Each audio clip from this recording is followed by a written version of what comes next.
Ito ang aking ulam. This one. Ito is lechon manok na hindi namin naubos. So, ang ginawa ko, hinimay-himay ko siya. Tapos, prinito ko ulit. And then, meron tayong longganisa. Yan, meron pa siyang skin. And then, syempre, kape. Yan, sarap ng kape.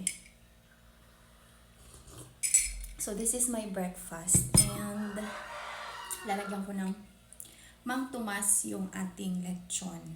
And, of course, yung longganisa. Masarap din kasing Mang Tomas yung longganisa eh.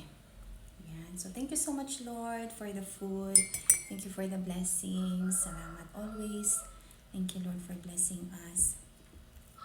Yan. So, I'm going to eat. And, kayo guys, anong ulam nyo? Harap. Pag mag-isa ko lang, hindi ako kumakain ng kanin.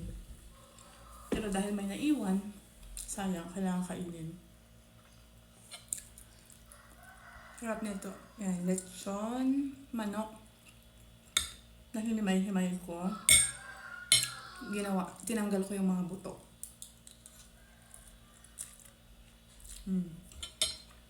Sarap.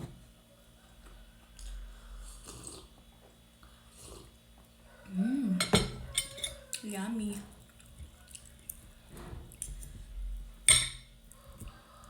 So ngayon, actually nagutom ako kasi nag-jog ako kanina. Nag-jog ako kanina na mga 5:30 until 6:15.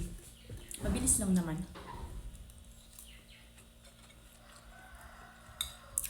Yan, kain tayo guys.